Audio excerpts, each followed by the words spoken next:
Bonjour à tous et à toutes, je suis heureuse de vous accueillir au sein de cette vidéo qui vous apprendra comment rédiger une offre d'emploi percutante.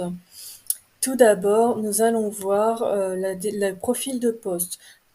Avant de commencer à rédiger une offre d'emploi, il vous faut le profil de poste. Alors, déjà, il faut savoir pourquoi l'entreprise est amenée à recruter afin de comprendre l'offre d'emploi que vous allez mettre en place. Donc, si vous êtes au sein d'une entreprise, l'entreprise a certaines valeurs, a une vision, a une marque employeur. Et donc, il faut que vous vous renseigniez là-dessus. Donc, si vous êtes au sein de l'entreprise, ça, vous devez le savoir. Et sinon, vous avez des informations dans toute la documentation de l'entreprise, au sein du site internet, intranet, etc. N'hésitez pas à vous renseigner auprès de responsables, d'hiring manager, etc., etc., de toutes personnes qui peuvent vous donner des informations. N'hésitez pas non plus à les interroger là-dessus, parce que c'est hyper important pour commencer votre offre d'emploi. Je sais que les ingénieurs d'affaires, en tout cas quand j'ai travaillé au sein d'une ESN, m'ont particulièrement aidé pour rédiger mes premières offres d'emploi, pour connaître la raison d'être de l'entreprise, plus les motifs qui les ont amenés à recruter pour ce poste-là. Donc, quand vous avez enfin le profil de poste sous les yeux, vous avez plusieurs rubriques qui se démarquent. Tout d'abord, vous avez le poste. Le poste avec l'intitulé du poste. Par exemple, vous recherchez un expert ou un directeur commercial. Pourquoi on va le recruter? Donc, les raisons du recrutement. Par exemple, l'ancien candidat a démissionné, donc il faut le remplacer. Les différentes missions qu'il sera amené à faire dans ce cadre de son poste. Par exemple, il fera de la prospection, il développera un portefeuille client et les objectifs attendus par l'entreprise, c'est d'avoir le plus de clients possible dans un laps de temps et générer le plus de chiffre d'affaires. Voilà, ça c'est le cas, le contexte. Ensuite, le candidat. Alors, sur qui on mise? Donc, le savoir-faire, c'est tout ce qu'il sait faire. Qu'est-ce qu'il va maîtriser? Est-ce qu'il va maîtriser la technique? Est-ce qu'il va savoir utiliser les CRM? Est-ce qu'il est curieux? Est-ce qu'il va développer certaines compétences autres? Ensuite, le savoir-être. Est-ce que c'est quelqu'un qui a un esprit d'équipe? Est-ce qu'il est poli? Est-ce qu'il est avenant? Etc., etc. Ensuite, on va miser sur les diplômes. Est-ce qu'il est issu d'un bac plus 4, d'un bac plus 5? Et donc cela influencera bien entendu le salaire de la personne. Ensuite, les expériences souhaitées. Est-ce qu'on mise sur un junior, un expert, un senior? Donc ça, faut bien comprendre cela pour après rédiger l'offre d'emploi. Alors enfin, tout ce qui est conditions de l'emploi. Alors, tout ce qui est type de contrat, ça peut être un CDD, un CDI, une mission freelance.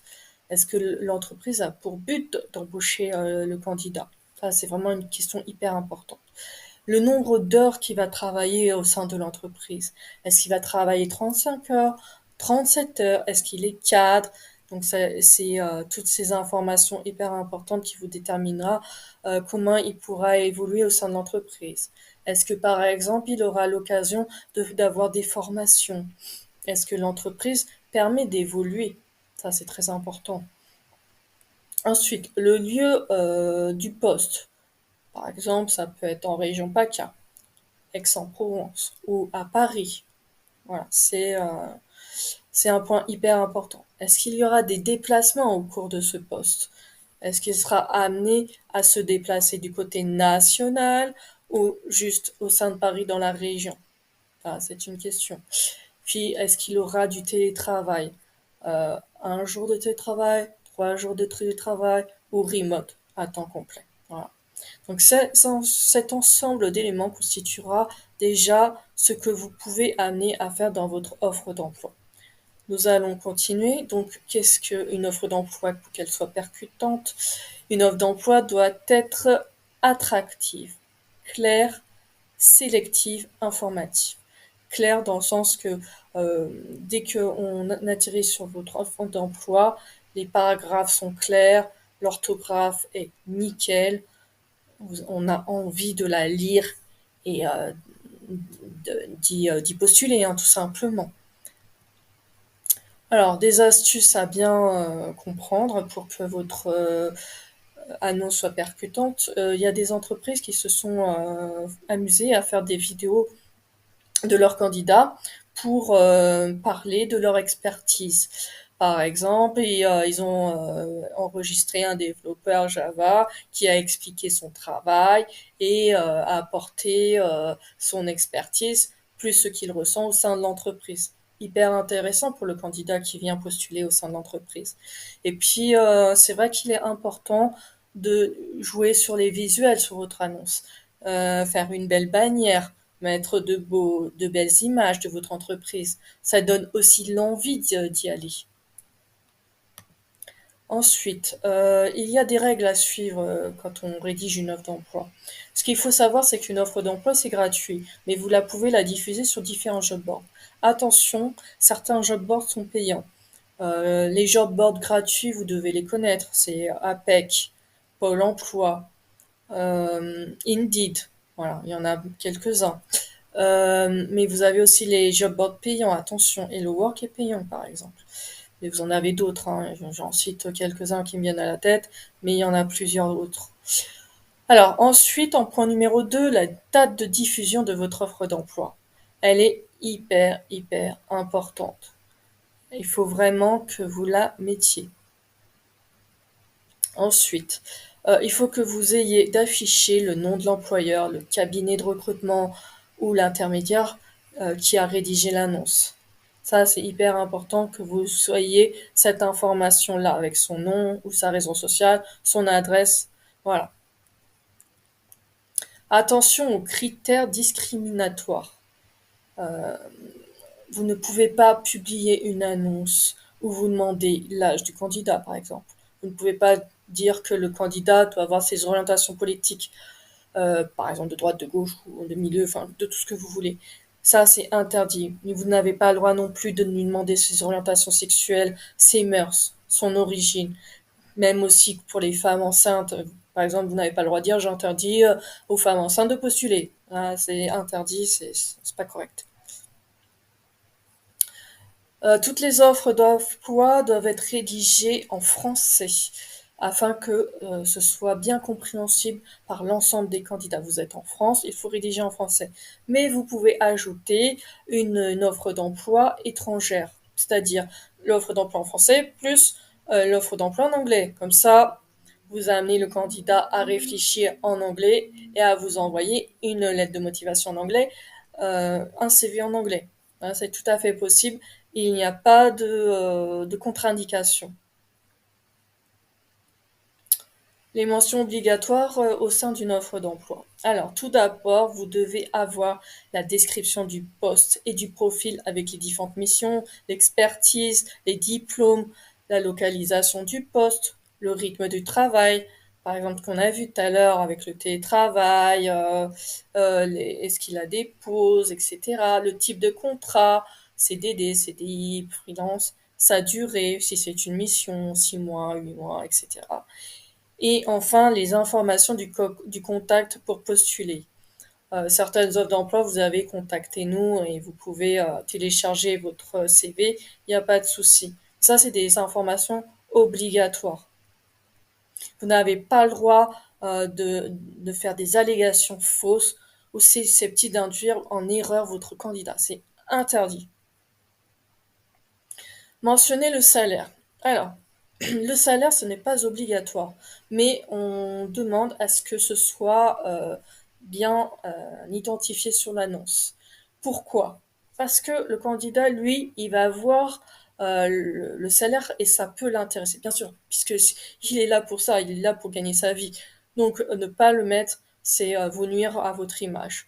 Donc, de plus, il y a des nouvelles lois qui vont sortir en 2026 et on va sûrement imposer le salaire à mettre sur l'offre. Donc, plus vous mettez un salaire et plus vous avez de candidats sur l'offre. Les bonnes pratiques. Après, vous les suivez pas, mais c'est quand même bon à savoir. Il faut que vous favorisiez vous adressez au candidat. il ou elle, c'est assez impartial, donc c'est pas très bien. Ensuite, il faut transformer les adjectifs en verbes d'action. Par exemple, je vous donne un exemple. Vous êtes rigoureux. Ok, super. Mais si vous dites faites preuve de rigueur, déjà vous êtes dans l'action et là vous amenez à réfléchir. Donc c'est super top. Ensuite, il faut éliminer les jargons, les, les populations qu'on met de côté, jeunes et dynamiques, ça, on s'en fout. Ça sert à rien, vous perdez des candidats comme ça.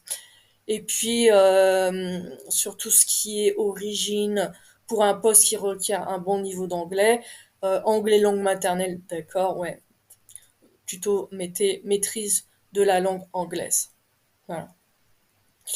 Ensuite, il faut pousser les avantages de votre entreprise. Comme je vous ai dit, votre entreprise a une marque employeur et donc elle a des avantages pour amener les candidats à se fidéliser au sein de l'entreprise. Alors, je vous donne un exemple. Moi, quand j'ai travaillé au sein de l'ESN, ce qu'on a mis en avant, c'était les after work.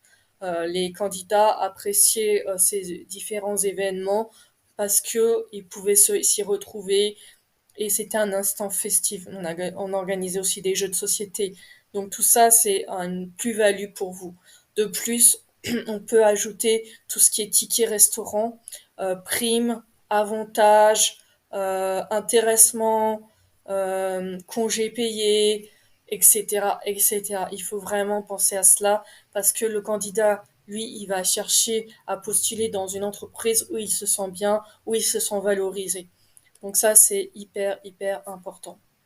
De plus, quand il s'agit de candidats qui sont très recherchés, ils vont vraiment comparer les entreprises.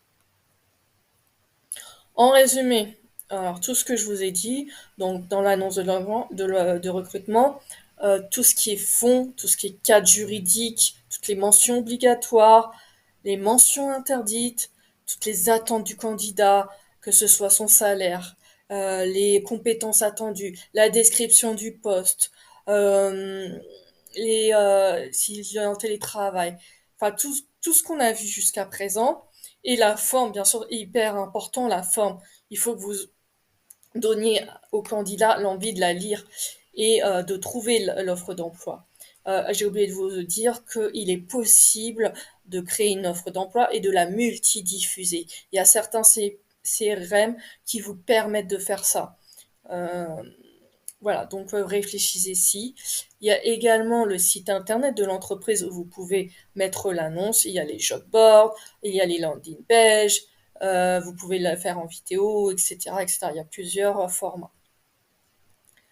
En conclusion, je vous remercie d'avoir écouté cette vidéo jusqu'au bout.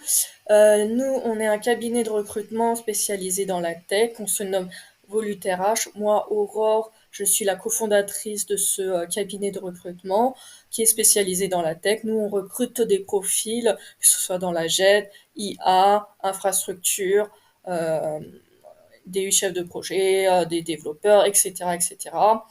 Tout type de profil. Donc, on a l'habitude de rédiger des offres d'emploi pour vraiment des profils rares. Donc, je vous invite à me contacter sur aurore.mouret@volutaireH.com si vous avez des questions, si vous avez un besoin. N'hésitez pas, je suis là pour vous aider. Nous avons un site internet assez riche où on propose des ateliers pour les recruteurs et pour les candidats. Par exemple, pour les candidats, on offre des ateliers CV, lettres de motivation, entretien. Et pour les recruteurs, on fait des initiations aux bases de l'informatique, mais aussi pour toutes les étapes du recrutement pour s'améliorer. Donc, en tout cas, j'ai été heureuse de vous présenter cette vidéo et j'espère qu'elle vous a été riche et et que vous aurez appris des choses nécessaires dans le cadre de votre activité.